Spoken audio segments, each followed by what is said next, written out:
This is Kissing Frogs, a podcast about relationships and how they change us. I'm your host, Dr. Molly Burritz, a clinical psychologist specializing in relationships and women's mental health. With my guests, we'll share personal, heartfelt stories about love and loss, from the first spark to the messy middle and whatever comes next. So let's get into today's episode.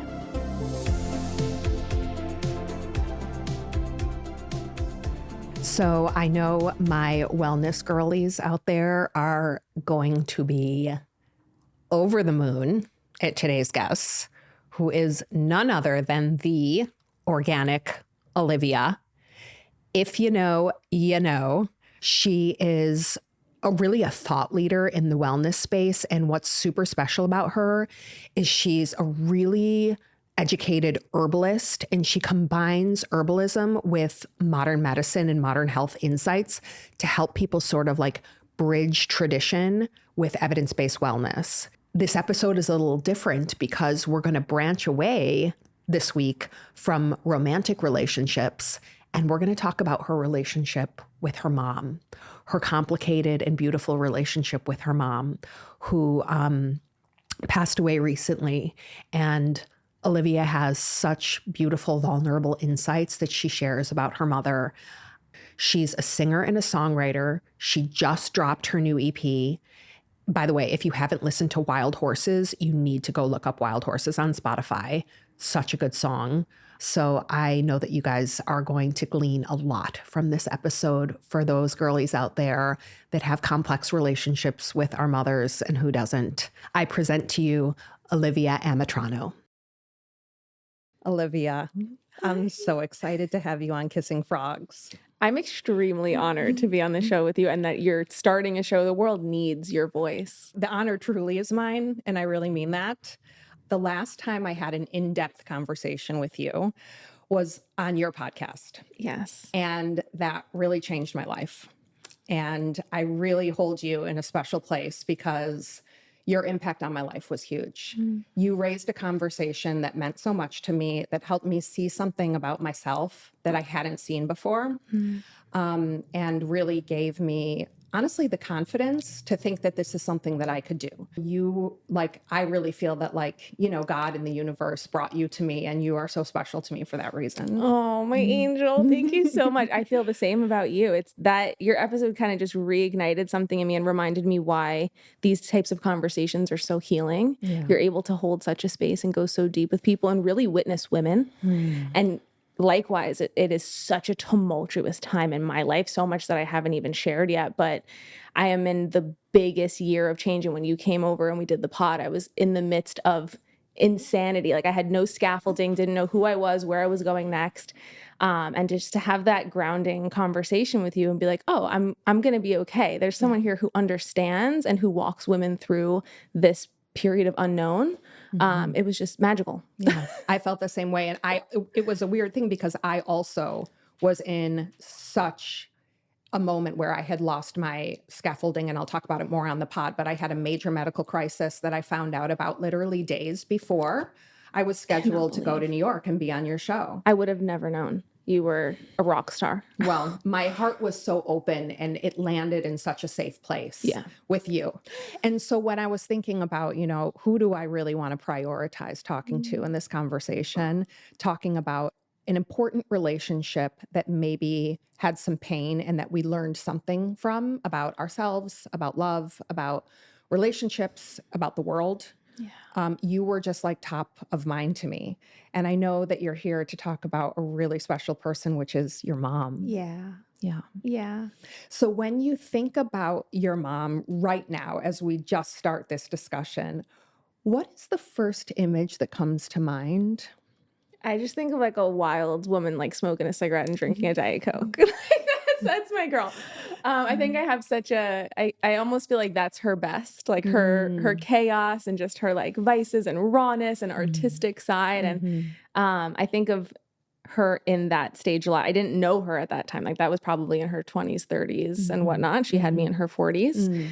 But I look back at all of these photos of her when she was just this like cooler, young, rebellious woman. And I think so much about how her life then changed when she moved to the suburbs and kind of like gave up her identity in a way as an artist and in her career and settled down and had a child, which I don't really know if that was always her wish. I think she was and she verbalized to me that she was quite terrified and that it was sort of an accident. And that she felt so terrified because she didn't have a mother herself, is how she worded it. Okay.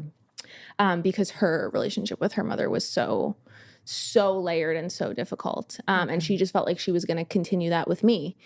And that was a beautiful piece of intuitive wisdom because in a way, you know, that's what we do, right? We do continue these cycles to an extent until we become so aware of them that we are able to either break them or that loving awareness helps us to dissolve it in a way or just at least be more present with our actions.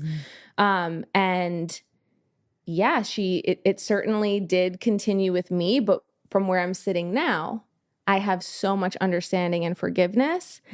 And she is the reason why I have worked so hard to synthesize the wisdom you mentioned in any form from all of these difficult experiences that I had with her, that I saw her have, so that it can hopefully end with me. And I kind of like that we're starting with a parent story versus a romantic because have you ever read the book Project Eden? No. It's based on, I want to say it's kind of Jungian psychology. And it talks about how when we are children, we look to our primary caregiver as our primal other, this almost like magical primal other that is supposed to meet all of our needs. And no matter what, that caregiver is never going to be able to meet all of those needs. And the whole story of the book is how then when we enter our romantic relationships, whatever was unfinished in that relationship with the primal other, we then look for in this magical other of a partner who we, you know, if our attachment trauma is maybe significant, we look to that person to be our home and to be our everything and to almost save us from ourselves in a way until that magic wears off. Inevitably fails. Until it's ripped from under you or whatever it is, and to no fault of the partner, right? Because this is the reality of life. Nobody can save you from yourself. Right. Nobody can be your home but you. That's right.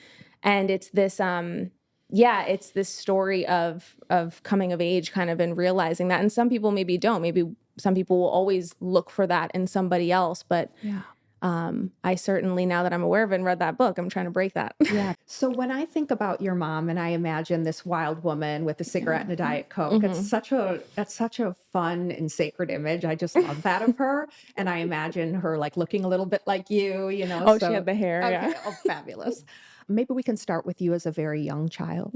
What was your experience of your mom like that you remember? Interesting. My experience with my mom as a young child,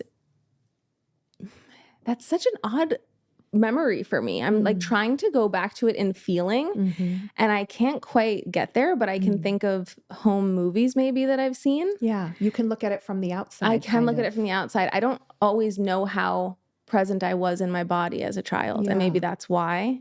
But you know, my mom was always like a very steady caretaker in like making sure that my maybe like material needs were met, like food, shelter, education, especially. Like she valued all of the things that she could give me. Didn't you go to a really special school that really was magical for you? Yes, I did. I went to Pearls. It was like a school, you know, school for the gifted and talented, whatever. You have to like test into it and whatnot, which was great. You know, that was one thing as a young child. My mom always saw that I was different. Yeah. She always saw that I had what I now know is a very neurodivergent brain. She always saw that I was also very emotionally dysregulated, perhaps because of that different brain. And I needed certain things like very stringent routine. You know, she would say, okay, you know what? Like as soon as summer break hits and you don't have an exact schedule every hour of your day, you are not okay. And so she would actually, because she was a teacher or like a teacher's aide when I was little, became a teacher,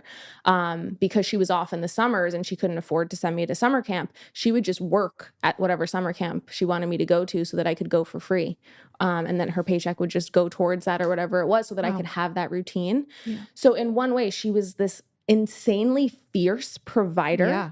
And like mama cub and mama bear. Yeah. And she was a workaholic in that sense, right? Like that was one of her vices. And that was just how she knew to nurture and love me. Yeah. And she was attuned to your needs in that specific way. Maybe not in all ways, but she saw that you were different. Yeah. She adjusted accordingly in the ways that she could. Yeah. Right? She was like, this kid needs sensory stimulation. She needs music. She saw how attuned I was to music, piano, voice, put me in music lessons, took me everywhere, just really ensured that I had what my brain needed. And I think that's because that was perhaps what she understood of herself too, right? And that's why it's so important to understand ourselves and tell our stories, because the more we understand ourselves, the more we can see and understand other people's needs. Yeah. But I think she maybe saw to a certain level in herself, but couldn't go deeper, like really couldn't touch her own emotional world. And unfortunately didn't have the tools, right, to be with what was happening in here. So she didn't always have the tools to be with what was happening in my emotions,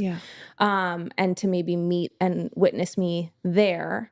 And then I think as I got older, it became a little bit more difficult because when there is that fragmented generational relationship in the women of a lineage, the older I think the daughter becomes and the more she becomes a true mirror to the mother, because the mother hasn't always learned to love herself, the more she sees herself in her daughter, the more there's almost like this anger or, you know, it's like you don't know how to place that. And that internal hatred almost gets pushed outwards. And it's a very difficult dynamic. Yeah. And so we had a very emotionally tumultuous relationship in that sense. Yeah. And can I slow you down right here? Yeah. How old are you around when you can really start sort of telling the story from your own experience rather than seeing it through a home movie? I have a memory of, I must have been like 7 or 8, where I was very aware of her emotional state being quite sad, and like I could see that she wasn't okay at that age. And I pulled her into my room and was like, why don't we play therapist? And I like took my little desk lamp and turned it on like I was interrogating her in a police thing.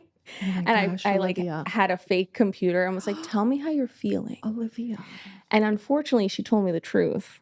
Yeah. So I was like, oh no. And I think from that day on, I was like, okay, my job is to make her happy. My job is to like save her. Yeah. You know? And the truth that she shared with you?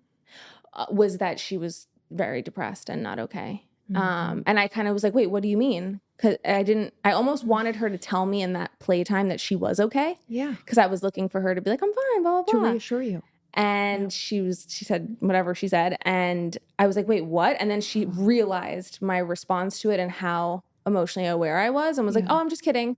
I didn't mean that. Like, no.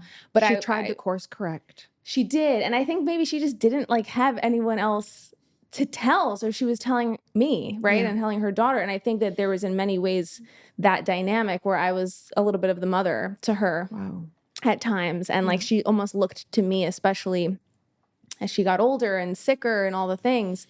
And I just always wanted to save her, but we can't do that for another person, right? Like we can only save ourselves. Yeah. And especially as such a young girl, you know, to have so much emotional responsibility for the person that you're looking to for caregiving is a real reversal of roles. You know, the audience might know the term parentified child, right? That you were really, it sounds like a parentified child, that you had some emotional roles that were the responsibility of the parent that you took on. Yeah. Because of your mom's sadness. Yes. Yeah. And then I also, you know, had my own mental health struggles. A lot of them I think were just mostly related to me feeling so different in the world and having a neurodivergent brain. Yeah. Which I think was her stuff as well. But I think I was maybe 14 or 15 when I told her, okay, Mom, like I think I'm depressed. And she was kind of like, oh, something we can connect over. Okay, like I can kind of help you with this. Like, well, so it was just so interesting. Like that was where we connected. And Wow. But what I hear too in that is that, when you go to a parent with a concern like that, I'm imagining that what a child wants to hear is, I'll take care of you. Yeah. Not, oh, we're the same. Yeah. Yeah, I never thought of that. 100%. Right. Yeah. Yeah. So you were able to connect in the experience of witnessing each other's sadness. Yeah. But then there's no hero to help pull you out of it. Yes. And maybe that is why she always, I think whenever we have a deficit in one skill, we have a beautiful overcompensation in another, just how the body and the brain works. And so maybe that's why she was always able to overcompensate with meeting so much of my needs in other ways and doing so much for me, because maybe she knew she couldn't meet me there. But yeah, she couldn't necessarily be that caretaker in that sense. And I think I continued to, no matter what I was dealing with, still focus on her, because I always felt like if I could understand her and what's driving her sadness and depression and all of these things, then I'll be able to understand myself. Like if I can save her first, then I can save myself, because I'm just like her and I see all these patterns. And so I have a unique angle of being able to witness and analyze her. So I just went right into studying her and pattern recognition. Yeah. And then I remember being 16, 17, 18, as I was preparing to go to college, and I became very obsessed with psychology, because I wanted to be able to understand not only what perhaps she was dealing with and perhaps the trauma factors that were involved in the etiology of those disorders, because at that time we were starting to realize it's not just brain chemicals. Yeah. And I also I started to study on my own nutrition and mental health, because I wanted to see if there was a way that I could help her to correct her diet. Yes. So I almost was like in my room, 3 a.m. researching, and I would bring to her like, why don't you take this quiz online to see if you have this, and let's try this. Oh my gosh. Yeah. And for listeners who don't know this, you have done such profound work in bringing awareness and understanding to the impact of nutrition on mental health. Yeah. And it's so interesting to me how, we turn our pain into purpose. And you have been such an important thought leader in this space. If you took in actual experiences and personality factors of your mom's as your own, you could connect with her. Oh yeah. Right. And so in a way, it's like, do you ever wonder, like, what was really actually me and what was just me taking her on? Yeah. I've had psychics tell me that.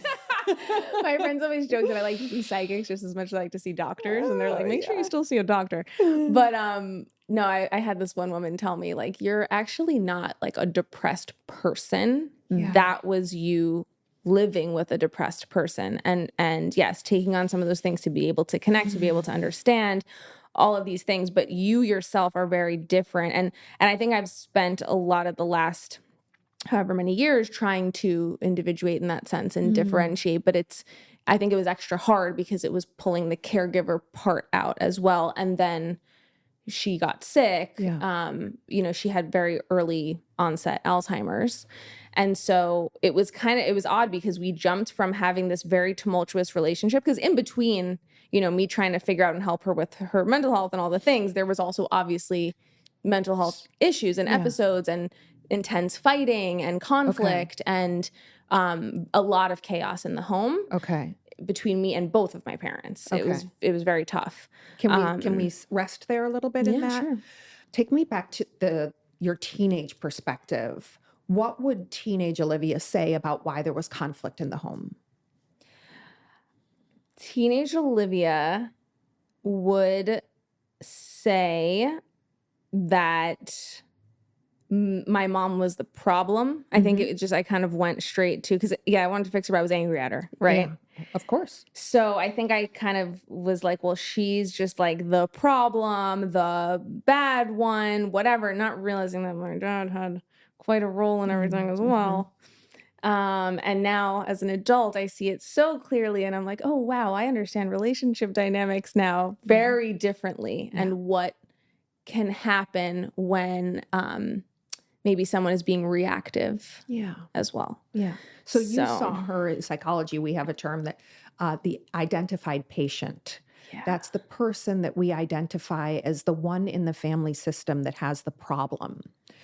And of course, what we know now is that in a family system, there's a problem, and then it gets reflected in various roles and ways in every person. But we often tend to identify one person as the problem. We call that the identified patient. It's so interesting to know that even as a teenager, you saw your mom as the identified patient. She's the problem. Is there a situation in there where sometimes the identified patient is a distraction from like the real problem?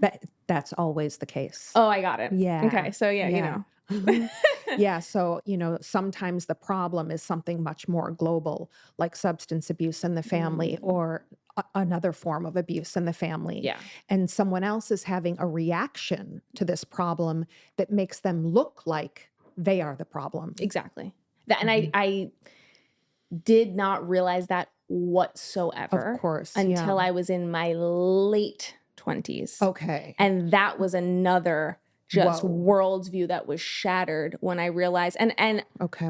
I also then looking back at me being a child and having the feeling of, oh, this person's the problem.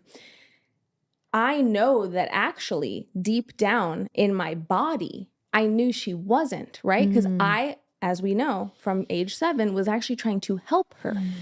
I saw that she was the one who needed to be helped, that she was a victim in this, right? Wow. So I think because, unfortunately, of her instability in a way, because a child needs one stable parent. Yes. And I had another parent who was more stable. Appeared more stable. I had to align with that parent's version of reality. For survival. Which entirely made me deny the own reality that I knew in my body. Ooh. So actually, in order for me to see her as the problem, which I did for so long, I had to completely self-efface. I had to completely deny my own instincts. And that really did a number on my ability to discern in life, in relationships, my ability to feel or even know my own feelings in my body. I just went straight into my mind because I had to then logic my way out of that, right? I had to logic and say, well, he must be right. And then now as an adult woman, I'm just now in my 30s starting to actually feel how I actually feel in my body for the very first time. And it has actually blown up my entire life. You are now having this experience of unlocking a whole different level of authenticity in your life that you haven't been able to unsee. Yeah. And you have done these incredibly courageous things to act on this new sense of self. Yeah. Yeah. And to trust those feelings that are in my body that go against every logical pathway that my ego mind has taken to keep me safe thus far. Yes. Because following the truth in my body was never safe. And I think that's a lot of young girls' experience, right? I mean, how many girls are from a very young age don't want to hug a certain uncle or whatever it is, but the family says, don't be rude. Give your uncle a hug. You need to give your uncle a hug. And they can feel in their body with the intuitive gift that women have that doesn't feel safe. Yes. But when you're just constantly overriding that and the good girl mentality in your head that is, again, in the ego mind, not in a derogatory way, but it's just this thinking mind is saying, I will be seen as bad if I don't do that. So I have to stay safe and be seen as good and do that. The way that then can drive an entire lifetime. Is wild. Yes. And then when you can't then start to feel the truth in your body and can't lie to yourself anymore, thankfully, what a gift. You have a lot to walk back. Oh, man. Yes. The house of cards. Yeah. Yeah. So it's been quite a journey. And that's where I think it's so important to look at these very first relationships with our caregivers to understand how we may have gotten ourselves into certain scenarios in dating or romantic relationships based on that patterning and that self-denial. Yeah. You have so much emotional intelligence to be able to reflect on how teenage Olivia experienced and viewed that conflict, as well as to bring in your adult self and what you know now about what that conflict was about. That seeing your mom as the problem was a survival strategy for you to help you keep and stay aligned with the seemingly more stable parent who was essential for your safety in life. Yeah. And that to do that, you had to deny a major part of yourself, your intrinsic knowledge about the truth with a capital T. Yeah. You had to deny that experience, which set the foundation for you turning away from that experience in yourself for another decade. Yeah. In every relationship, right? Whether that was business relationships, romantic relationships, friendships, there was often a gut feeling that I can now see that I continuously bypassed in those, because following that gut feeling was never safe. And ultimately, I'm so glad that I had, a more roundabout experience and had to learn it the hard way, right? And could look back and say, oh, I know why I felt that now. But it certainly left me in a bit of a vulnerable place, not having that intrinsic discernment online. Yeah. It was quite underdeveloped. And I wasn't able to read people the way that other people could. I'm sure my body did, right? Yeah. My body was actually screaming. No wonder I started my whole health blog and health company, because I actually had severe stomach issues, which is what led me. But now I look back and I see the enteric nervous system that's in the gut. I see the actual way that your nervous system and your gut feeling is a scientific phenomenon, right?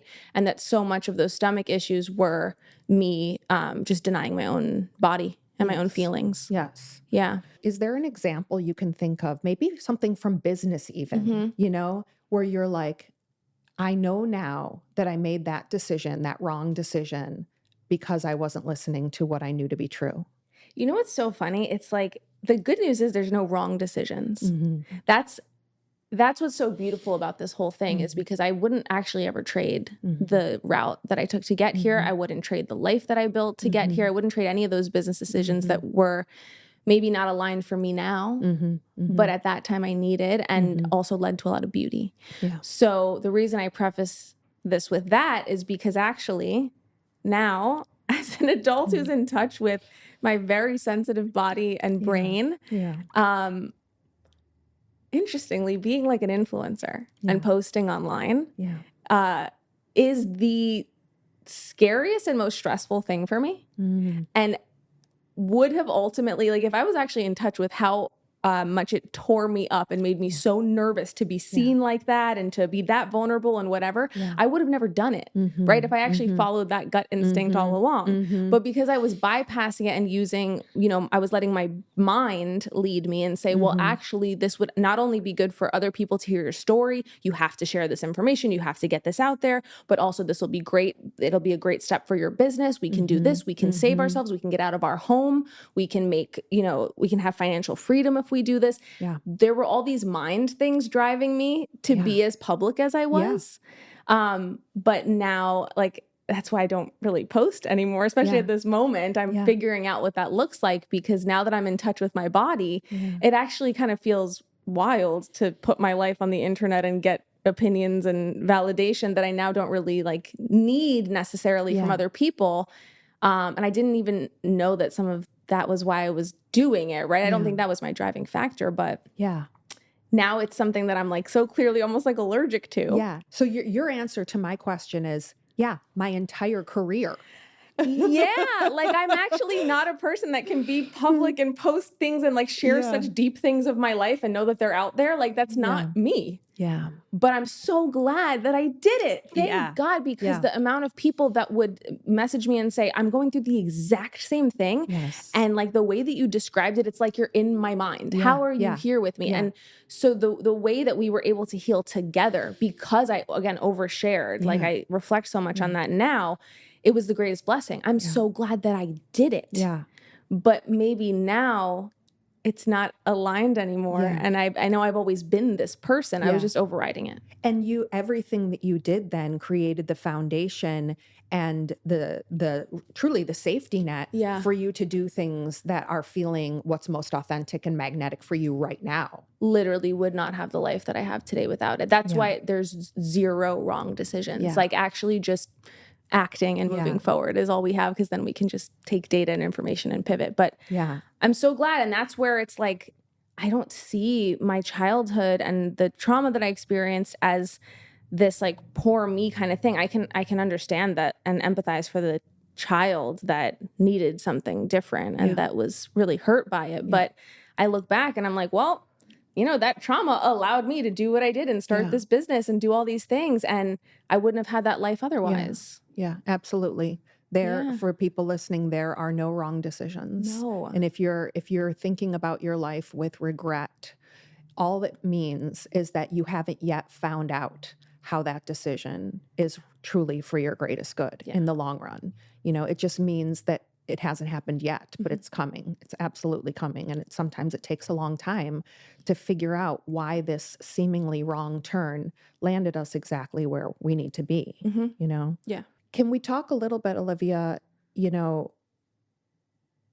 how things shifted when you found out your mom was sick? Yeah, I think, you know what's so interesting? When I first found out she was sick, things didn't necessarily shift because I was still so angry and she was still her, you know? Yeah. So you had a very conflictual relationship at this time. Yeah. Yeah. And I've shared that. I've talked about that many times. I think if anything, like highlighted that more in my, again, oversharing younger years. Cause I was like I was in my 20s sharing online. Right. So I just call it sharing. Yeah. I don't even call it oversharing. I know. Just sharing. Yeah. We're just sharing. But I was very open about that because I knew there were so many, I knew that like this mother wound thing, quote unquote, was a phenomenon that so many other women experience. So I just felt like if I can just talk about it and say it out loud, then it doesn't have to be taboo and we can actually change it and be aware of it. So, we had a very, very conflictual relationship. And again, because of some triangulation as well. So I think that was a big part of the dynamic that I didn't realize, like, why was I so angry at her? There was a benefit to that in the system, right? Yeah. So triangulation being that there's a problem going on with a third party that's not being addressed. Yeah. And so you end up trying to work through that problem with another person, creating a triangle. Yes. Right? So, you know, for example, a husband and a wife get in a fight and the husband goes and kicks the dog.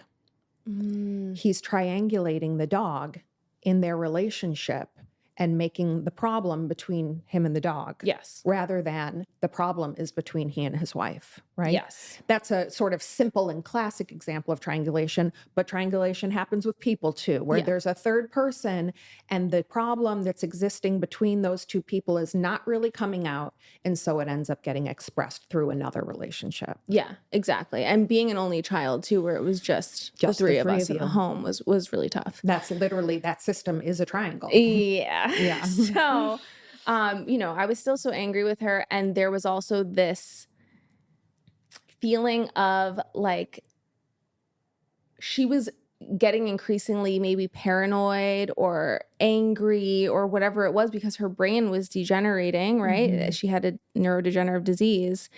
And so I was so disconnected at that point from my empathy towards her and just couldn't even, again, I wasn't in my body. I couldn't understand it or rationalize it. And all of it was so painful that I think I just shut myself down to it. And when I first moved out, just really didn't hang with my parents all that much. Like just didn't really see them all that much. Yeah. How old were you when she started getting sick?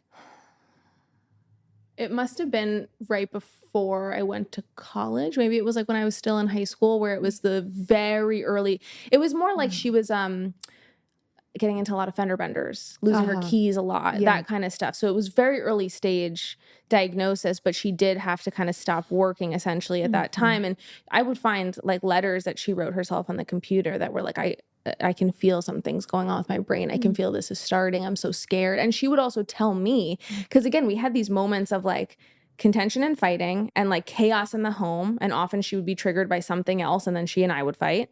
And then she would also have these moments of looking to me as like her mom and would come to me and be like, I'm so scared. What can I do? What do I do? How do I understand this? And I was learning about the nutrition and stuff at the time. So I would try to help her. And yeah, so I was confused. And I moved out when I finished college and I was like 20, 21. And then just kind of didn't really have a connection with my parents for a few years in a way. And my dad would kind of be like, oh, you know, your mom like doesn't love when I come and see you. I don't know. Like he was just kind of like a little weird about it. So it made me angrier at her because I wanted to be with at least one parent. So I just had all this anger that I didn't understand. And I was such an angry person at that time.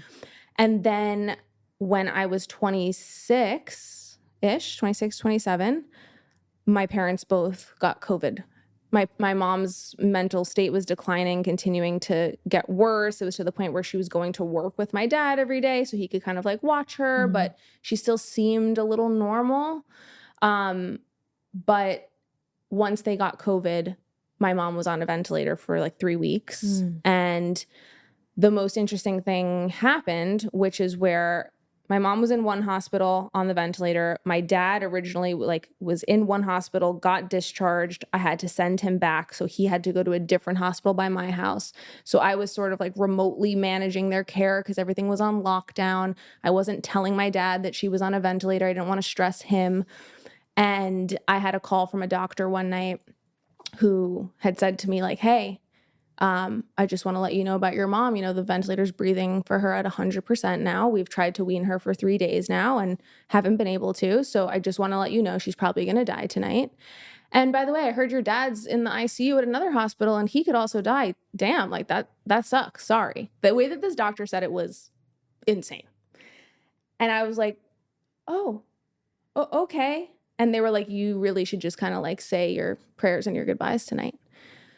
So I did. And that night, I literally remember lighting every candle in my house, sharing on my Instagram, right? Like, I need you guys to pray. I didn't even know how much I believed in prayer at that time, but I was like, I need you guys to pray with me. Yes.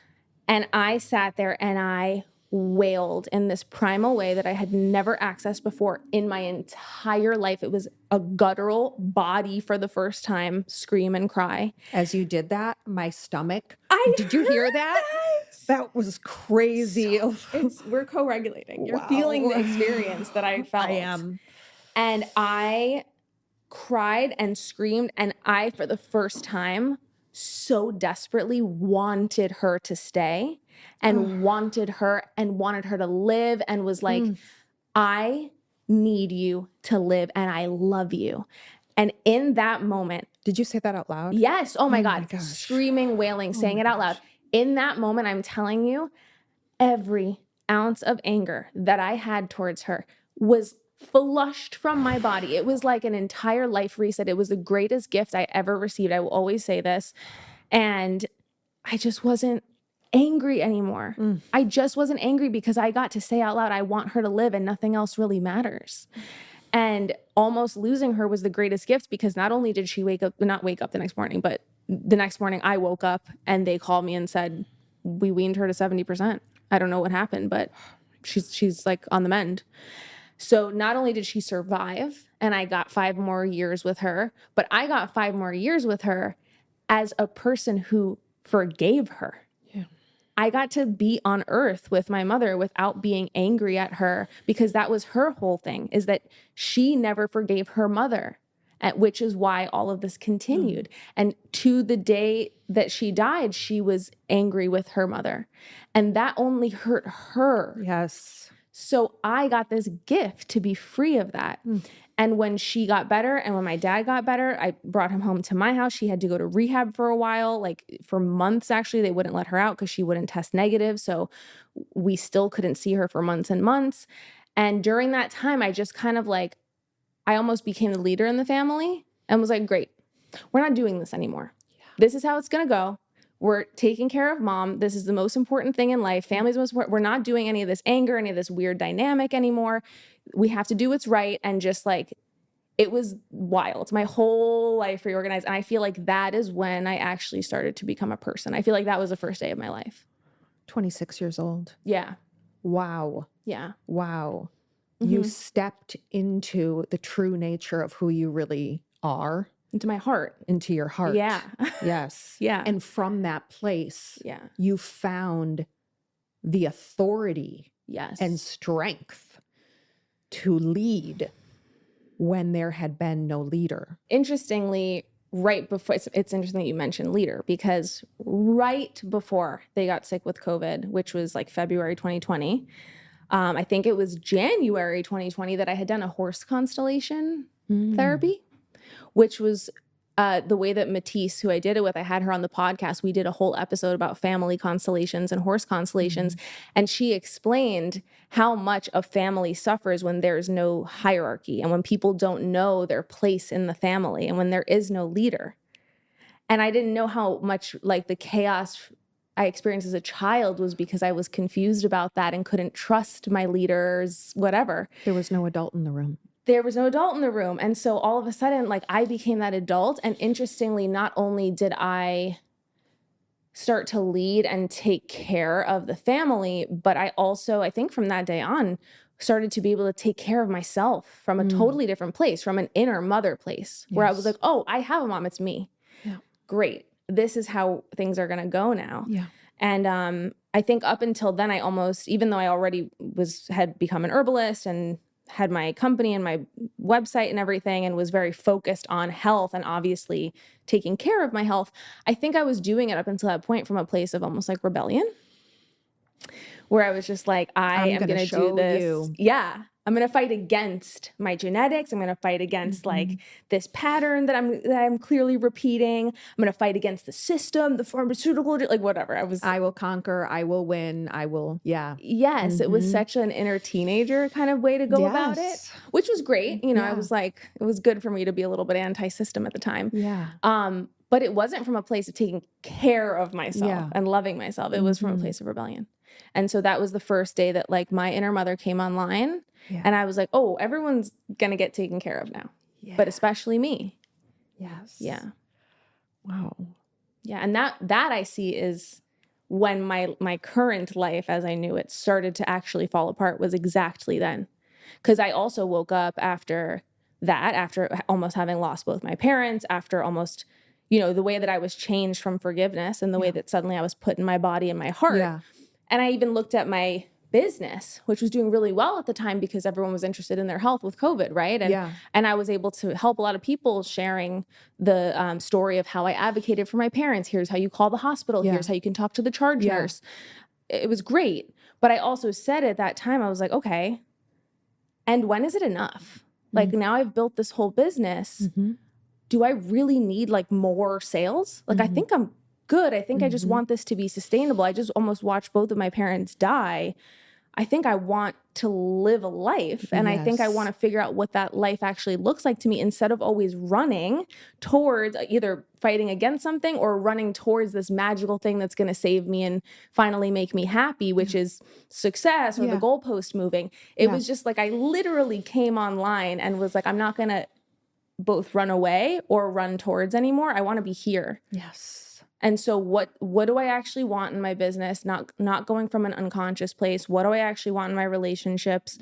Who am I? And what do I need? Yes. And then from then on, everything just kind of started to dissolve and change. Wow. Wow. So, you know, what I thought as you were telling the story of the moment of prayer and the moment of, I would call it the moment of surrender. Oh my God, yeah. The wailing, you know? Oh, yeah. What I hear in that story is that love saved your mother's life and gave you a new one. Yeah. And, I love relationships. I love love. Love is the center of everything for me. God is love. All the most important things in my life are about love. Yeah. And that's why this podcast is what it is, because love saved your mother's life and it gave you a new one. Yeah, it did. And you got to have a second relationship with your mom. I did. That was a new chapter, 5 years of being able to love her well without this obstacle tainting the whole experience for you. Absolutely. And it's interesting because she didn't necessarily get to experience it herself, because when, after being on the ventilator for that long and having the brain disease that she had, as you can imagine, her function was much lowered. Yeah. So when she first came home, she was like in a wheelchair, very non-responsive, she could talk before, right? And then there was a while where she kind of couldn't until she got some function back. But she was never the same. So really, it was that I got to experience her differently. And like, what a gift that she stayed, right? Like, because I believe that her soul heard me. I believe her soul, I have certain spiritual beliefs. I believe that her soul had a choice that night. And I believe that she could have, because she was suffering, right? She was already suffering. She didn't want to be here no matter what, her whole life. She was like, it's time to go. Yeah. So she could have left. And she stayed out of love to give me that experience where I could then also see her. There's some gift as well in seeing someone go through Alzheimer's in a way. It's like 99% bad, but 1% you get to see them as a baby again, because now their ego mind is actually shut off. Yeah. Their brain is actually not driving the ship, which is where our resentment lies, our hurt, our anger, our programming, our conditioning. She was just her heart. Yeah. So I got to experience this person that I had only known through their wounding my whole life. And all of a sudden the same person was in front of me, but I knew them through their heart and their essence. And I just got to see her as this little girl, just like I was the little girl that I have compassion for. And I'm like, oh, she just wants love. And she was so sweet in those last years, the way that she would just want to cuddle and smile and laugh. And it was just who she really was. And you're just reminded that that's all we really are at the end of the day. And everything else is just our wounding and conditioning and pain. Yeah. We're just children that want to be loved and love. Yeah. Yeah. Yeah. And so, you describe how this new life began, the first day of your real adult life, and that it's since then has caused you to really confront the things in your life that you outgrew or you realized you were outgrowing. Yeah. How is your life different today because of that night, the surrender?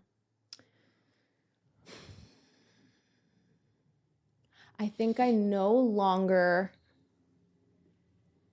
am unconscious about my motives around anything. I think that I was living for so long before that night on autopilot, like I said, of either like fighting against something, running towards something outside of myself, like always looking outside of myself to orient and be okay. Because as that child who learned that inside of me and what I'm feeling in my body and the truth that's here is not safe, so there's no home or guidance or internal compass, I got to look outside of me for every ounce of safety and everyone to tell me how I feel and what's actually right and what's actually happening, and to bypass my own wisdom, right? So obviously I became an adult that looked outside of me to everything for worth, for validation, for safety, for someone to feel my emotions for me, for someone to tell me I'm okay. Like I didn't even necessarily maybe know how to regulate without those things. And a lot of the things I had to look at in those years, like you said, that I had to start examining, were my dependencies on things outside of myself. Whether it was productivity, work, success, whether it was actual substances like cannabis, I was really dependent on for many years for emotional regulation, whether it was my relationship and how codependent I was and how much I didn't realize that and how it went both ways, right? Like we both were looking for home in one another. We both were looking for someone to save us.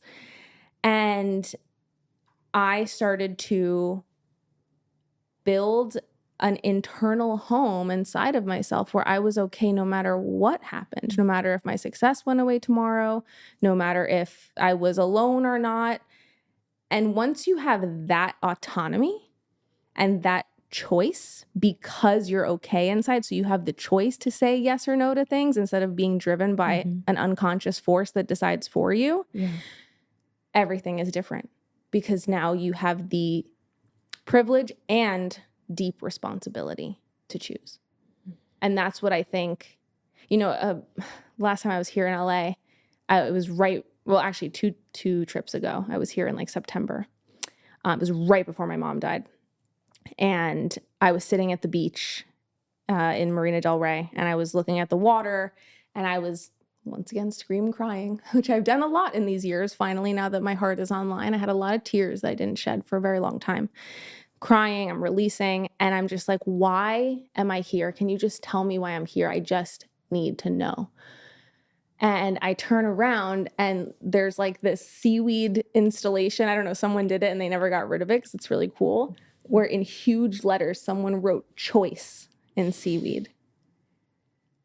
And I realized that that is why I'm here, because not only did the women that came before me not get to choose for religious reasons, for patriarchal reasons, for whatever it was, right?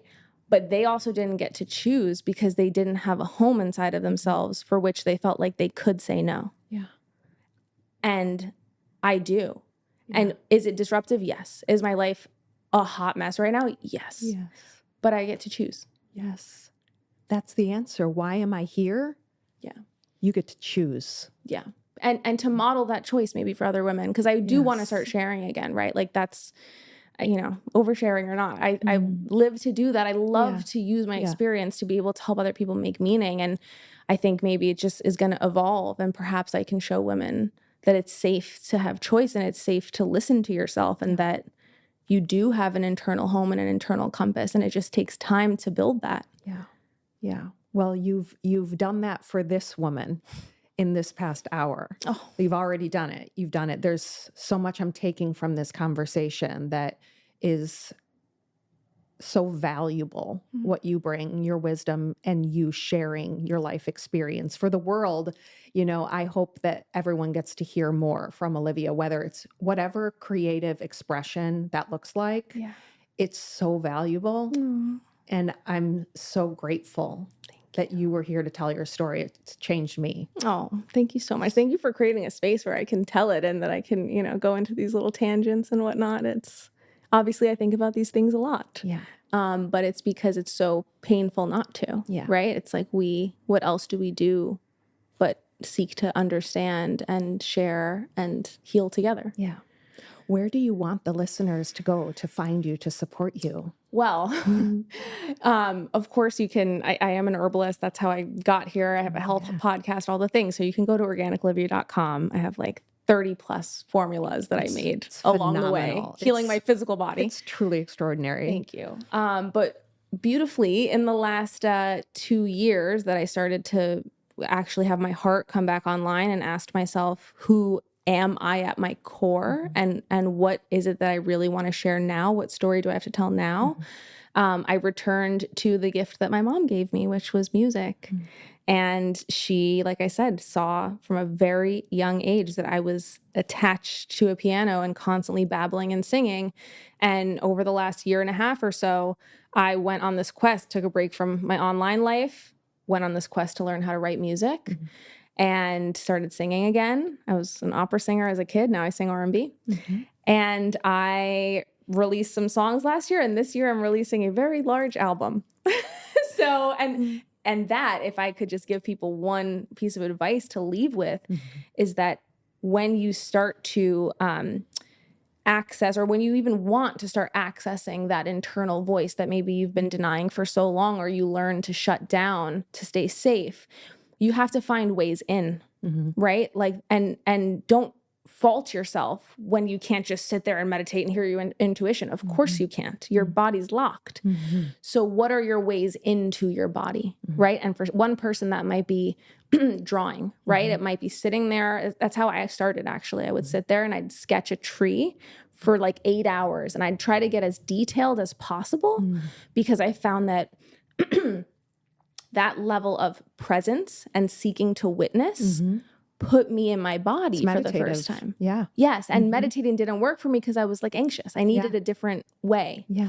For some people, it is breath work. For some people, it is meditation. But for me, it was art, first with drawing and then with music. Yeah. And I found that when I started to write music and when I started to actually let the chords and the feeling of the instruments penetrate my body, the lyrics and the melodies that came out contained a truth that I couldn't access anywhere else and was my doorway to some deeper realizations. And so a lot of my music comes from that place of just this raw, visceral honesty of things that I couldn't even say to myself otherwise. Yeah.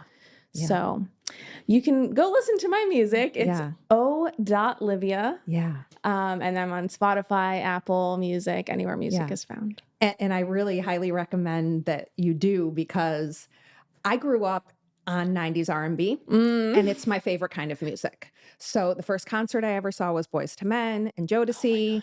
And it's music that I still listen to. Everybody knows you still listen to the music that you listened to when you were a teenager. Oh my God. And your music takes me back to such a special, vulnerable place of being a teenager. And yet you do it with this modern feminist voice that it just brings me so much joy to see you in your magnetism like this. Oh, so definitely listen to her music. Oh, I so appreciate you saying that. I deeply receive it, and I thank you. Yeah, I thank you for being here.